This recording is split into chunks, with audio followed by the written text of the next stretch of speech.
selamat pagi kembali di berkat pagi ya, berkat yang baru bagi kita semua. Ya, pagi ini saya akan bawakan firman Tuhan di bagaimana kita bertahan di masa sukar. Tuhan sumber kekuatan ya, supaya kita tidak stres dalam menghadapi masalah kita. Itu apa yang kita lakukan ya. Kita terlebih dahulu berdoa. Tuhan Yesus, terima kasih betapa dahsyat dan luar biasa Engkau memberkati kami sepanjang malam hingga pada pagi hari ini. Kami boleh merasakan kasih karunia-Mu yang luar biasa dalam hidup kami, Tuhan. Pagi ini kami mau mendengarkan firman Tuhan, sabda Tuhan. Biarlah Tuhan berkat baru kami dapatkan dalam pemberitaan firman Tuhan ini. Dan hamba membawakan firman ini yang tidak ada apa-apanya, Tuhan urapi, Tuhan pakai dengan dasar dan luar biasa. Pakai mulut bibir hamba-Mu dalam menyampaikan isi hati-Mu bagi setiap orang yang mendengarkannya lewat pemberitaan di Facebook, di YouTube, dan dimanapun, di Instagram. Terima kasih Bapak, biarlah tangan Tuhan yang bekerja untuk menjangkau jiwa-jiwa masih banyak di pelosok-pelosok sana. Biarlah dijangkau lewat pemberitaan firman, lewat video dan Facebook ini. Tuhan berkati dalam nama Tuhan, bersyukur, haleluya, amin, amin, amin. Bapak Ibu Saudara, berkat baru kita dapatkan. Saya percaya saudara luar biasa pagi hari ini ya, dengan tubuh yang sehat, tubuh yang kuat, semua karena perlindungan Tuhan ya. Saya akan bawakan firman Tuhan, bertahan di masa sukar. Tuhan sumber kekuatan di waktu kita mengalami stres ataupun saudara-saudara yang terkasih, setiap kita pasti pernah melewati masa-masa yang sukar ya. Tekanan perekonomian, masalah keluarga, pelayanan yang berasa berat, sakit penyakit, bahkan pengkhianatan, itu semua bisa membuat kita stres dan lelah. Nah, stres bukan tanda kita tidak beriman. Bahkan tokoh-tokoh Alkitab pun pernah mengalami tekanan yang luar biasa. Namun yang membedakan adalah bagaimana mereka meresponinya. Firman Tuhan berkata, serahkanlah seluruh kekhawatiranmu kepada Tuhan, maka Ia akan memelihara engkau. Tidak untuk selama-lamanya dibiarkannya orang benar itu goyah. Mazmur 55:23 itu tadi ya. Di masa sukar kita tidak dipanggil untuk menyerah, tetapi untuk bertahan bersama dengan Tuhan. Pertama, akui kelemahanmu di hadapan Tuhan. Banyak orang stres karena memendam semuanya sendiri. Kita ingin terlihat kuat, kita tidak mau dianggap lemah. Namun Alkitab berkata 2 Korintus 12 ayat 4, cukupkanlah kasih karuniaku bagimu, sebab justru dalam kelemahan kuasaku menjadi sempurna. Rasul Paulus mengalami tekanan besar, penderitaan, aniaya, namun ia belajar bahwa dalam kelemahan kuasa Tuhan itu nyata. Saudara, jangan pura-pura kuat. Datanglah kepada Tuhan dengan jujur.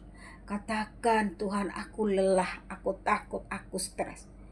Di situ Tuhan bekerja. Jangan biarkan pikiran dikuasai oleh ketakutan, Bapak Ibu Saudara. Stres sering berasal dari pikiran dipenuhi kekhawatiran akan masa depan anak, akan masa depan kita. Firman Tuhan berkata Filipi 4 ayat 6 sampai 7, janganlah hendaknya kamu khawatir tentang apapun juga, tetapi nyatakanlah dalam segala hal keinginanmu kepada Allah dalam doa dan permohonan dengan ucapan syukur. Khawatir tidak menambah solusi. Khawatir hanya menguras tenaga pikiran kita, tetapi doa mendatangkan damai sejahtera.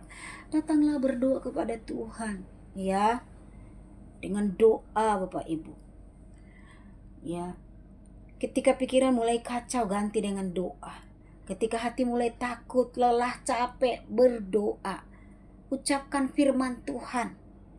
Ingat bahwa masa sukar tidak selamanya, ada masanya, ada musimnya. Banyak orang stres karena merasa penderitaan itu tidak ada akhirnya. Firman Tuhan berkata Pengkhotbah 3, segala sesuatu ada waktunya, ada masanya. Adapun di bawah langit ada waktunya. Masa sukar adalah waktunya, tangisan ada waktunya, tetapi sukacita juga ada waktunya. Tangisan hanya sementara, pertolongan Tuhan tidak pernah terlambat. Tetap setia walau tidak melihat, Bapak Ibu. Seringkali stres muncul karena doa belum dijawab. Lihat kisah Ayub, dia kehilangan segalanya, harta, anak, semuanya.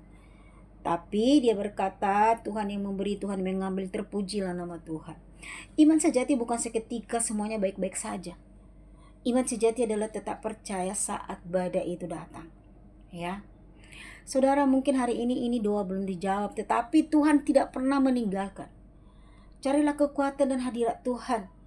Ya, Yesus berkata, marilah kepadaku yang letih lesu dan berbeban berat, aku akan memberikan kelegaan kepada. Firman Tuhan itu enak banget didengar. Tetapi untuk datang itu sangat sulit bagi orang yang keras hati.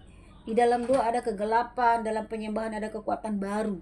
Dalam firman ada pengharapan, Bapak Ibu. Ya, jika hari ini engkau sedang stres, jika engkau merasa ingin menyerah, jangan lepaskan Tuhan. Bangun kembali mesbah 2 di rumahmu. Baca firman setiap hari walau hanya 1 ayat. Percayalah bahwa Tuhan sedang bekerja walau engkau belum melihatnya. Bapak Ibu Saudara, hari-hari ini saya selalu suka mendekatkan diri kepada Tuhan, Bapak Ibu. Datang berdoa, kadang saya jam 2, jam 5 pagi, jam 4. Ya, saya datang kepada Tuhan, menyatakan segala isi kerinduan saya kepada Tuhan. Membela setiap pekerjaan kami, usaha kami, anak-anak kami, keluarga kami, bahkan bangsa negara, bahkan lingkungan sekitar kami, bahkan segala gereja-gereja Tuhan. Saya selalu berdoa. Ya Bapak Ibu, suatu hari saya akan bersaksi bagi Bapak Ibu Saudara. Mungkin Bapak Ibu Saudara berkata, hamba Tuhan itu enak ya, kelihatannya tidak ada masalah. Saya pasti bilang saya tidak punya masalah, Bapak Ibu. Masalah saya itu banyak. Cuma saya sudah tahu siapa Tuhanku. Dia pasti memberitakan yang terbaik bagiku. Itu. Pernah saya di titik 0, Bapak Ibu, sampai keluarga saya di titik terendah. Rumah tangga saya, kami dikejar-kejar kolektor, Bapak Ibu. Rentenir. Walaupun mobil kami jual, tidak cukup membayar utang kami. Sampai kami di Babelan tinggal di rumah gratis, itu semua karena kebaikan Tuhan juga. Sudah di masa sulit kami Tuhan menolong, bisa yang tadinya 1 juta jadi gratis kan. Masih Tuhan tolong, dan kita bersyukur akan hal itu. Pernah kami tidak punya uang sama sekali, tapi saya percaya Bapak Ibu, suami saya sudah gelisah. Kenapa gelisah? Saya tanya, saya tidak punya uang untuk saya berikan kepadamu untuk belanja. Saya pikir, udahlah masih ada beras buat besok. Yang penting ada beras, bisa garam, bisa kita beli telur aja. Utang aja dulu di warung minjem. Kan boleh buat sementara Bapak Ibu. Tetapi kekhawatiran itu karena kasih cintanya kepada keluarganya. Tetapi karena dia tidak mengenal Allah yang sesungguhnya. Iya. Ketika itu dalam beberapa menit saya bilang, percayakan sama Tuhan. Tuhan itu baik. Yang ada dulu kita pakai. Itu Tuhan cukupkan. Nah, beberapa menit langsung ada gitu pintu Bapak Ibu. Diketok pintu, datang gembala sidang lingkungan sekitar itu. Kami kan masih baru di situ, belum lama ya, baru berapa bulan lah gitu. Terus saya melahirkan di situ, suami bapak saya stroke. Jadi mereka tahu saya gereja di situ sekali-sekali. Karena saya masih punya orok, saya susah untuk beribadah ya. Bapak saya stroke juga. Datang mereka Bapak Ibu melayani, berdoa buat bapak saya. Ketika mereka pulang, mereka menitipkan amplop. Saya melihat di dalam amplop itu 100.000. Tuhan itu baik Bapak Ibu. Tidak akan membiarkan, karena saya percaya. Ya, itulah kebaikan dan kemurahan. Saja itu Bapak Ibu, suami saya itu jadi tadinya dari HKBP. Dia mau beribadah di GBI. Waktu itu di Babelan, kami berada di sana, gereja Pentakosta di sana. Saya melihat itu, sampai saya bergumul supaya suami saya mau datang kepada Tuhan. Kapan ya? Karena di HKBP saya tidak bertumbuh. Karena saya sudah dari gadis itu sudah lahir baru. Ya, tahun 96 saya lahir baru di Bandung. Balik tahun 97 saya ke Jakarta. Karena saudara-saudara saya adalah tulang punggung keluarga.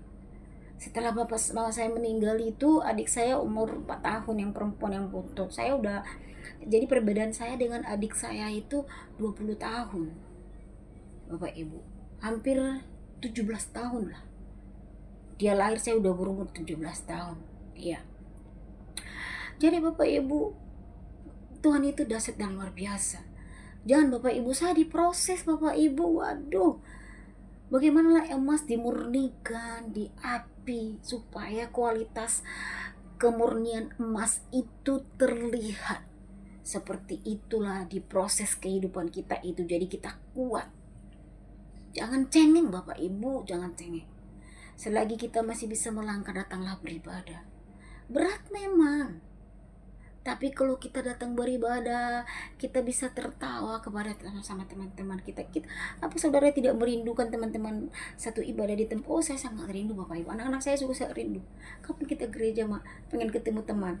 Walaupun ceritanya anak-anak itu mau ketemu teman, tetapi hadirat Tuhan sudah mereka rasakan. Amin. Iya, seperti itu. Ya, inilah yang bisa saya sampaikan bagi Bapak Ibu Saudara. Bapak Ibu, saya juga mempunyai pergumulan. Ya, banyak Bapak Ibu. Jadi itu yang menjadi suatu kesaksian yang hidup di dalam setiap pelayanan saya. Bahkan untuk membawa firman Tuhan pun Bapak Ibu tidak susah, karena kita percaya akan kuasa Tuhan. Kita percaya lewat kehidupan kesaksian kita itu bisa menjadi berkat, menjadi firman yang bisa kita sampaikan. Lewat firman baru kita jadikan menjadi kesaksian, meneguhkan iman percaya kita kepada saudara-saudara kita.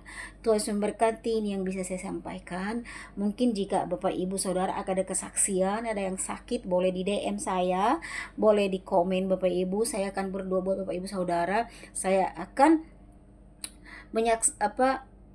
membacakan kesaksian pribadi Bapak Ibu Saudara. Tuhan memberkati. Kita berdoa Bapak Ibu.